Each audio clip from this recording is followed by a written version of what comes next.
Привет, друзья! Не получилось у меня съехать с темы. Не дают мне делать то, что я хочу, и всячески меня тоже звучат. Делай, что должно. Вот так мы договорились, делай, что должно. В общем, тема сегодня... м, Я подумала, как назвать ролик. Это не имеет никакого значения. Посмотрят те, кому надо. Это более расширенная, не расширенная, а несколько окончательная такая картина звездных пар. Вообще для чего, как это происходит. Но а, дело в том, что информационное пространство, оно фокусирует внимание на отдельных каких-то частях. Отдельно вопросы рассматривать нельзя. Все нужно рассматривать в едином поле, в едином пространстве, для того, чтобы картина была полной, для того, чтобы было полноценное восприятие и осознание того, что происходит. Звездными парами я называю те, которые относятся к пламенам, родственным духам. То есть те, у которых очень мощная связь, основанная на идентичности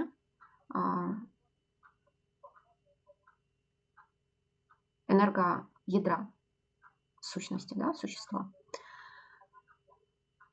Кто эти, начнем с того, кто эти звездные духи, зашедшие сюда парами.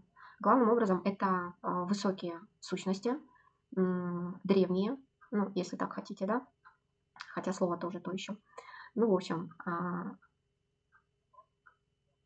достигшие высоких уровней, очень высоких уровней в своем развитии.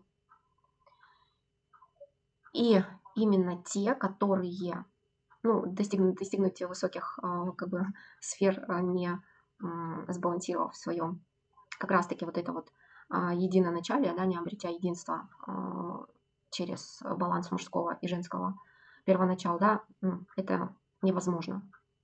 Так вот, заходя сюда, изначально они пребывали в балансе, то есть они сбалансированные. В процессе жизни этот баланс был нарушен. Нарушен он был нарочно, в 99% нарочно он был нарушен, этот баланс. И те под воздействием внешних, опять-таки, обстоятельств, то есть здесь тоже есть уникальность и гениальность вот этой вот вообще задумки и, может быть, процесс самого мироздания такого, да, что сталь закаляется огнем, а алмазы образуются под высоким давлением. Ну, то есть это, наверное, естественный, в общем-то, процесс в целом в природе, да, в мироздании. Так вот, пробуждение таких высоких сущностей, оно как раз и начинается под воздействием тяжелейших жизненных обстоятельств. Да? Но есть и, в общем-то, те, которые не смогли. Ну, есть те, которые смогли. Так вот, смысл, и это сейчас мега важно, поэтому мне покоя не дают, смысл их захождения сюда для того, чтобы восстановить как раз-таки вот это вот единоначалие, то есть основное ядро. То есть это даже не фундамент, это то, на чем базируется фундамент, а дальше строится здание. Это некий каркас, это основа основ. Так вот, зашло, да, смысл, замысел был в том, чтобы сюда зашло как можно большее количество таких звездных пар для того, чтобы в определенный момент, когда придет время, была возможность, это как некий такой, ну, не знаю, может быть, план Б, да, чтобы в определенный момент через их поднятие вибраций, ведь это очень мощные на самом деле вибрации, которые меняют пространство. То есть каждый из лучезарных, кто восходит, меняя себя, меняя свои вибрации, тот, кто растет духовно, очищая свою структуру от говна, он меняет пространство вокруг себя и меняет все то, что попадает в это пространство, независимо от того, хочет или не хочет. То есть упыри могут только противодействовать. У них достаточно инструментов, но они все приходят в негодность. Теперь все инструменты направлены против них самих. Такие они молодцы. Так, задумка в том, чтобы в какой-то момент произошел вот этот вот резкий, да, как бы подъем вибраций, и изменилось пространство, да, то есть это некий такой скачок, старт. И некий такой старт большинство принимает, то есть эта тема, она тоже, особенно пламен, да, особенно пламен, она замылена, она размылена, она опять-таки загажена обывательским каким-то плоским взглядом вообще в целом на эту мощную структуру, на этот мощный инструмент. Для того, чтобы это работало как родственным, так и пламенам, не обязательно состоять в отношениях человеческих, да, не обязательно состоять там в любовных, родственных и всякого рода взаимоотношениях. То есть в этом и вся фишка. Как вообще это работает? Я немножко вчера затронула эту тему, но потом меня попросили ее раскрыть шире. Человек, ставший на путь духовного роста, он начинает погружаться в себя. Он начинает погружаться в свой внутренний космос и через себя выходить в тот самый космос. Дело это непростое, прежде очень трудно выполнимое. Сейчас все гораздо проще, легче, благодаря именно всем тем, кто на протяжении долгого времени поддерживал хотя бы маломальский какой-то энергоуровень для того, чтобы мы могли хоть как-то дышать, вообще существовать, чтобы у нас была хотя бы малейшая возможность при желании расти. Да? Сейчас намного проще, намного легче, все идет намного быстрее. Так вот, когда человек начинает очищаться, здесь не важно, какие, в общем-то, обстоятельства привели его к этому. Да? Когда он начинает расти, он приходит к пониманию того, что одиночества не существует, что напротив, находясь с собой наедине, ты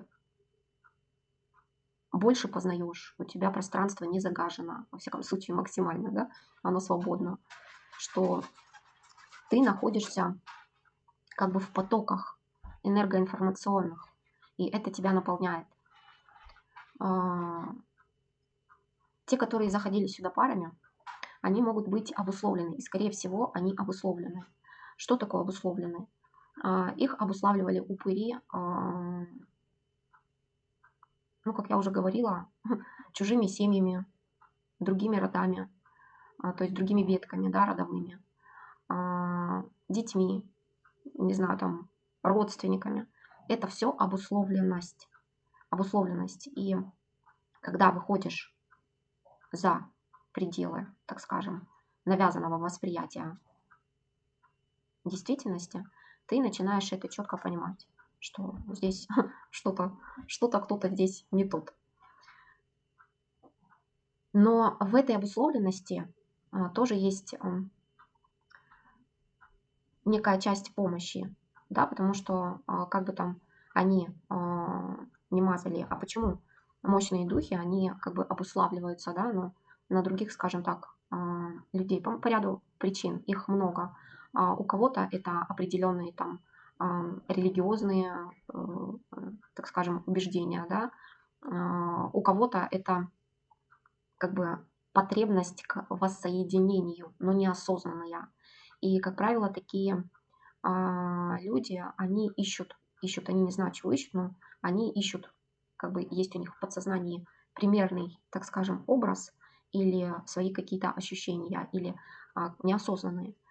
И все это, понимая упыри, они просто-напросто в желании обусловить неким упырем в человеческом обличии или неким пустым сосудом, куда будет литься и не залиться, да, пока, в общем-то, не выльется все до капли.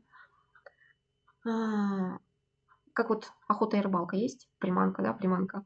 Вот точно так же делается вот эта самая обусловленность. А дальше уже пошло, дальше там родственнички, семья, дети и все остальное, в общем-то, как наматывается, да, всякое говно на винт. Так и здесь. Так вот, когда человек выходит из этих обусловленностей, когда он исцеляется, когда он открывает свое сердце, у него все равно становится вопрос. Да? Это может быть не вопрос, это может быть желание, что вообще есть ли в этом пространстве, в этом мире некто похожий, да, потому что вот это вот как бы чувство, а, не знаю, как его назвать, отчужденности, да, оно есть. И когда происходит исцеление, разгромождение, да, и раскрытие, оно становится более как бы заметным, что ли.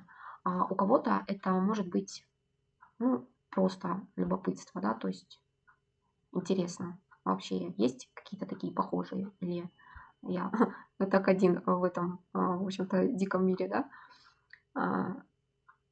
И находясь в этом состоянии, более чистом, пространство реагирует. То есть все равно все идет от внутреннего запроса.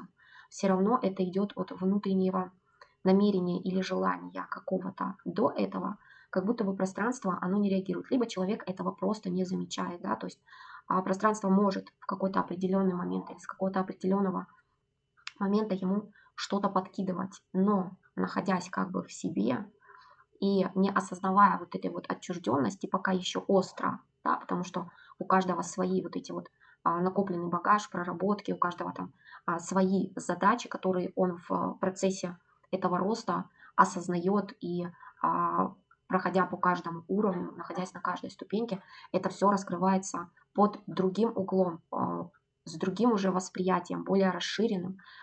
И находясь в этих своих процессах, все равно пространство ему начинает подкидывать. Почему подкидывать? Потому что у него раскрывается его вот это вот ядро, сердцевина, да, если хотите. Сердцевина вот это раскрывается, энергетическая, и она начинает как бы, притягивать, маячить, да, маячить. И на это притягивается соответствующая сердцевина. И как бы человеку начинают в моменте подкидывать, не в моменте, это может быть, да, там ему подкидывали это несколько лет, а он просто вообще, что это, да не мое, не хочу, что за фигня. Уже находясь в более чистом состоянии, он как бы уже иначе воспринимает то, что ему пространство подкидывает. И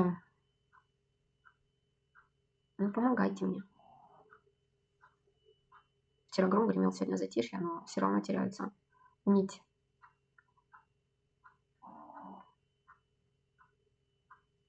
Для чего это происходит? Да, и вообще что? Потому что когда сущность, когда человек достигает определенного уровня, он как бы доходит до некой точки невозврата. Он до нее доходит сам, до этой точки невозврата. Это когда он выходит за пределы вот этой вот говняной упыревской матрицы, да, и я называю это точкой невозврата, когда уже, вообще, но за этой точкой невозврата все равно продолжается все то же самое. То есть ты опять-таки сталкиваешься с тем, потому что оно все поднимается, да, и вот эти говнопрограммы, они прописаны просто пронизывающие по всей структуре человека, да, то есть на всех энерготелах, во всех пространствах, и просто оно как бы проигрывается в других пространствах, да, иначе, и на другом уровне оно чувствуется, воспринимается, видится иначе, оно как бы проигрывается по-другому, но это та же самая говнопрограмма. И только ты сам ее можешь обнулить и выйти из нее. Дальше ты поднимаешься, и она точно так же там будет. То есть это такое расчищение.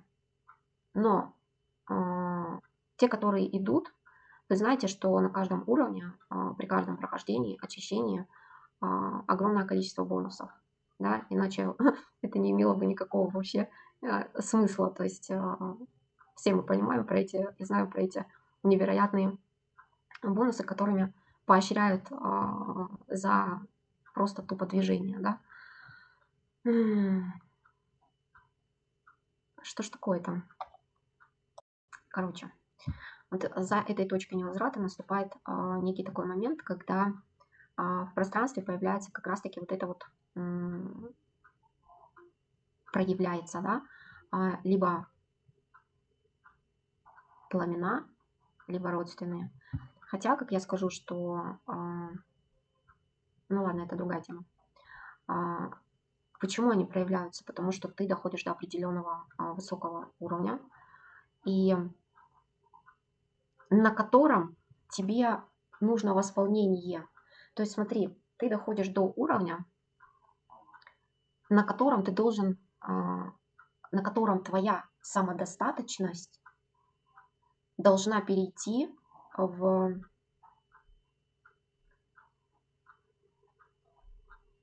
единение, да, ну, слово само пришло, и как бы вот это момент как бы тотально полной сборки, как я это понимаю, как я это вижу. И для того, чтобы вот тотально собрать свою систему, тебе не хватает пазла. И этот пазл находится у твоего партнера, с которым ты сюда пришел. И точно так же его пазл недостающий, он находится у тебя. И когда ты дорастаешь до уровня, на котором уже идет вот это вот объединение тотальное твоей системы, да, то есть тотальная твоя сборка этой системы, тогда в твоем пространстве появляется вот этот партнер. И резонанс настолько мощный, что, казалось бы, ты уже все программы проработал, ты уже такой просто вообще весь там, да, проэтованный, весь проработанный, прочищенный, да, неоднократно.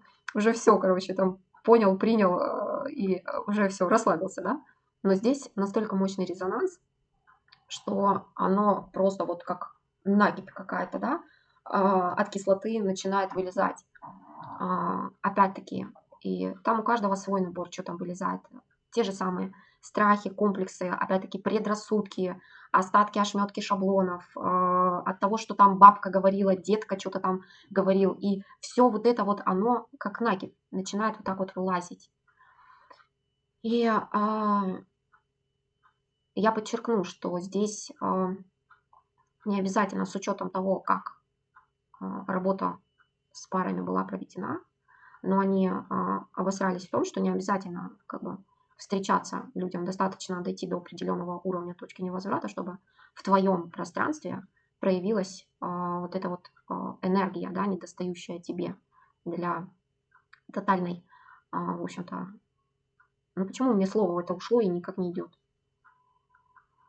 И с этим они просчитались.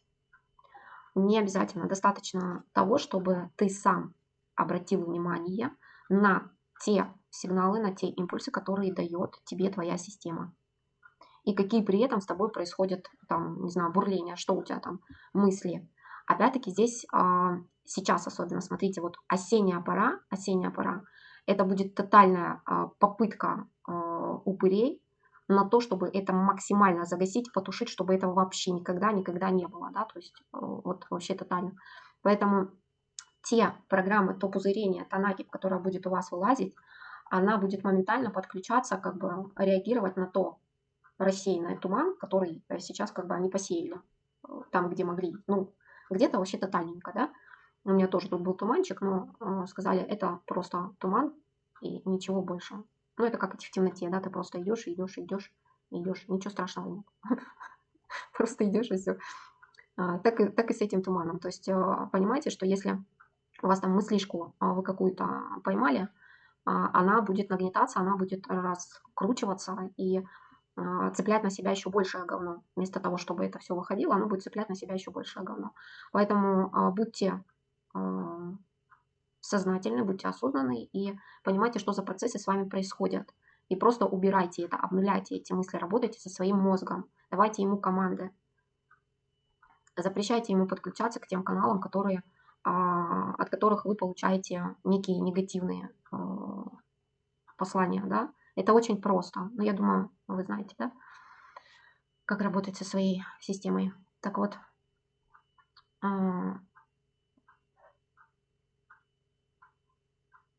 проявляется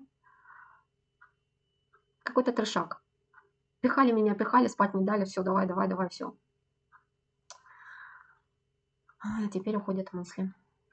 Не мысли, нить. В общем, проявляется. И да, меня тоже бесит, когда слишком медленно рассказывают, поэтому я увеличиваю скорость, поэтому тоже можете это сделать.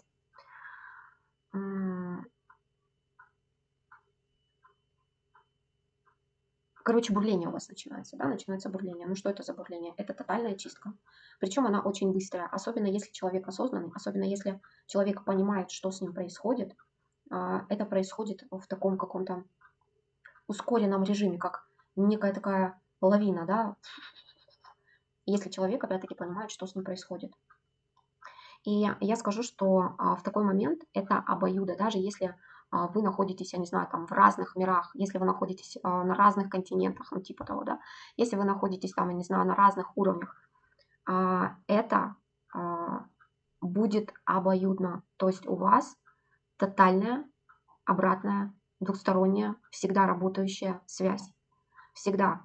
И если один из пары растет, а другой, в духовном смысле, да, а другой где-то там подзастрял, то в определенные моменты человек просто начинает как бы подтягиваться, да, а в момент вот этой тотальной чистки другой человек, даже если он там спит, он пробуждается. То есть у него начинается интенсивное пробуждение и интенсивный рост. Связь это мощная. То, что происходило в вашей жизни, оно каким-то образом дублируется в жизни партнера. Уроки, во всяком случае, основные, да. Когда вы тотально себя собираете, когда вы проходите эту чистку, сначала скажу, что с вами происходит, да? Что происходит? Когда вы вот эту накипь как бы отпускаете, когда вы начисто себя, в общем-то, выкристаллизовываете, тогда ваше пламя, оно именно как пламена, да, и они безумно красивые. То есть это как огонь и вода, то есть это очень красивые. В общем, ваше пламя, оно загорается от партнера, когда вы проработаны и вы принимаете безусловно этого человека, кем бы, где бы он ни был, и вы принимаете безусловно вот эту вот связь и отпускаете это как бы вообще все остальные непонятные вопросы. В этот момент к вам приходит недостающая часть вас же, да, то есть к вам в виде вот этого пламени, энергия, да, так выглядит. Она реально так выглядит. Это не просто пропиаренная какая-то, а это именно как пламена. И к вам приходит это пламя какое-то время, оно как бы в вас два этих пламени, ну не знаю, присматриваются друг к другу. Короче, какое-то время они просто как бы находятся рядом. Дальше происходит слияние, соединение. И это соединение, оно действительно выглядит как инь-янь. Очень красиво. И еще через какое-то время оно просто сливается в единоначалие. То есть оно просто вот и все, и нету ни пламени, ни воды. Есть вот единоначалие. И это такая мощь. Это тоже как некий такой столб, да. И вот ваша сборка, она произошла. Она произошла. Причем, опять-таки, второй партнер, да, он будет идти как бы ускоренными темпами к восхождению, да, то есть дотягиваться. Но опять-таки я скажу, что не у всех пламена или там родственные, или вообще звездные пары, они как бы будут жить долго и счастливо и умрут в один день. То есть это плоское понимание, восприятие и довольно-таки скудоумное. Есть те, которые получат это как бонус, да, некий бонус. Задачи у них очень высокие, сложные, и они стоят на первом месте. Не сопли, не там розовые облачка, а гораздо-гораздо более важные вещи в плане вообще существования планеты, жизни человечества и много чего. Так вот, зачем это нужно? Потому что когда происходит вот эта полная сборка, тотальная, человек обретает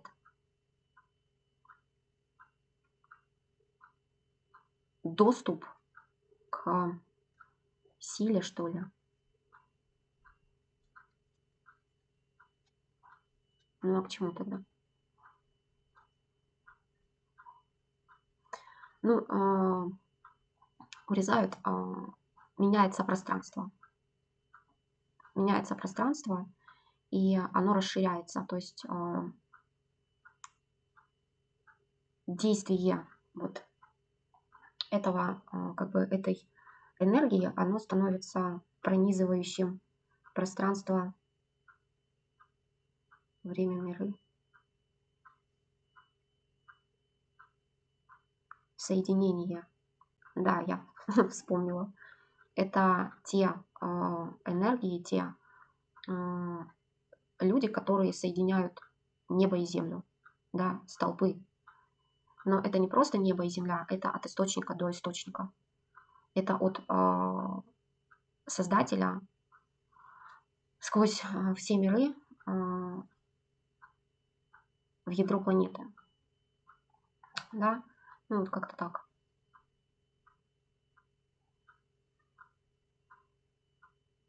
Я все сказала, что хотела. Каждый раз я хочу записать одно видео, все, чтобы меня больше не трогали. Но теперь мне перекрывают, и наверняка будет еще продолжение. Так что до встречи, друзья. Продолжение. Не оставят меня в покое.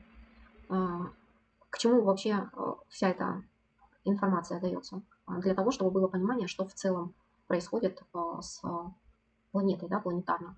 То есть идет вот это вот объединение племен планеты как существа. Поэтому сейчас в пространстве проявилась информация о женском первоначале, о матери мира. Поэтому сейчас проявился вопрос о пламенах и звездных парах, потому что это происходит и с планетой. Но это происходит, как бы мы все соединены с планетой. Это удивительный момент, это единая экосистема. Ну, как я могу объяснить это доступным языком. Это единая экосистема, и мы все являемся частью этой экосистемы. Так было задумано. То есть так создан архитекторами этот проект. И планета, она напрямую связана с каждым человеком. Человеком, опять-таки, я подчеркиваю, человеком, не упырями, не ботами, не какими-то там непонятными мутантами. С человеком она связана. Единой своей вот этой сердцевиной. И сердцевина у всех идентичная. И почему сейчас они хотят загасить это? Чтобы не дать планете прийти вот к этому единоначалию. Чтобы она не воспламенела, так скажем. И вы должны понять, что это касается не только в целом женщин. Женщина является проводником.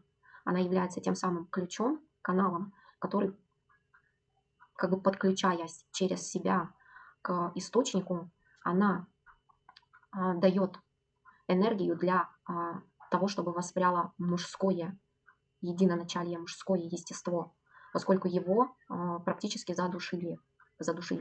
И сейчас тот самый критический момент. Задушили через что? Сначала задушили женское единоначалие. Все вот эти истории про феминизм, женоненавистничество и все остальное говно. Это все одна шарашкина контора создавала, творила и все остальное. Эти самые, как они там, нетрадиционной ориентации. Ну, в общем,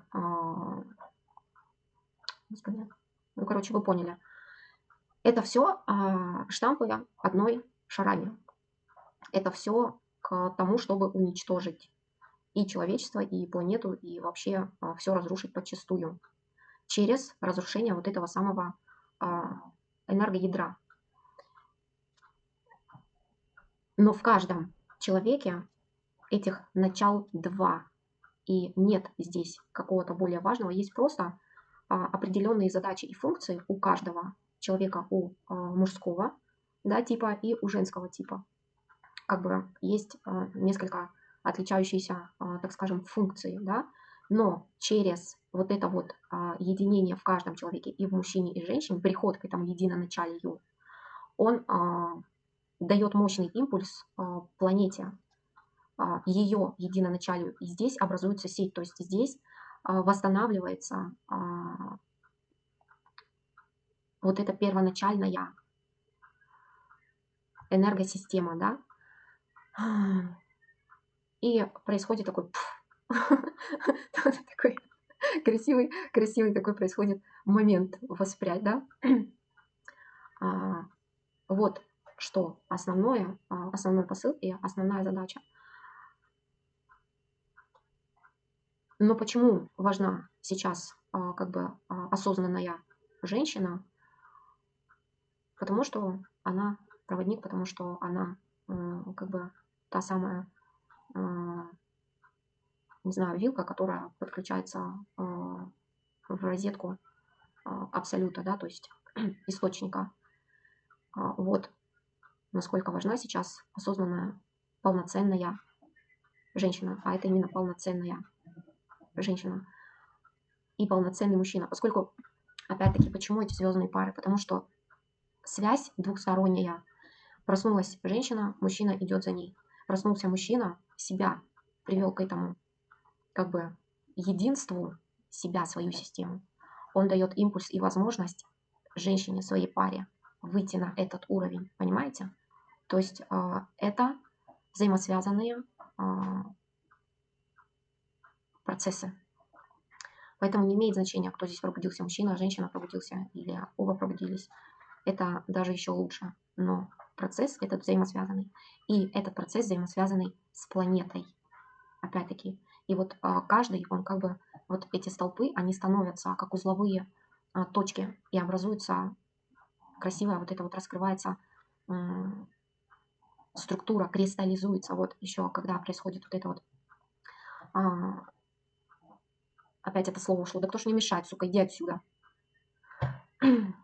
Происходит кристаллизация, то есть в тот момент, когда пламена сливаются, когда происходит это единение,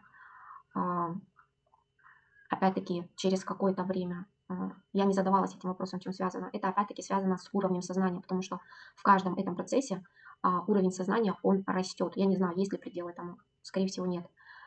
Но через вот это повышение, а еще это как некая, может быть, ну как ко всему нужно как бы привыкнуть, да, во все нужно как-то влиться, что ли, да, и может быть это связано с этим, то есть через какое-то время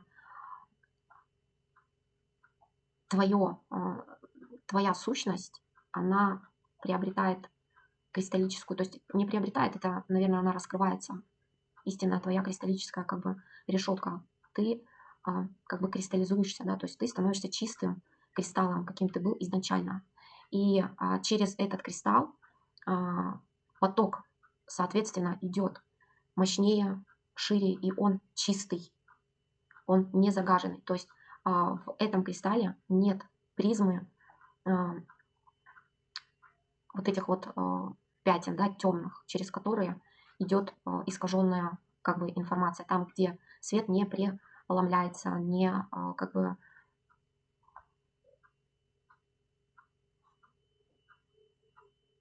у меня как будто бы в ухе какая-то хрень вообще, ля-ля-ля-ля-ля, вот так вот.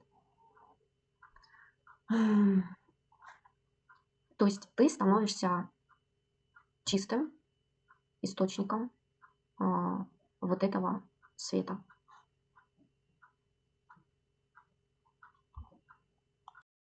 В общем, будут у вас вопросы, запросы, пишите.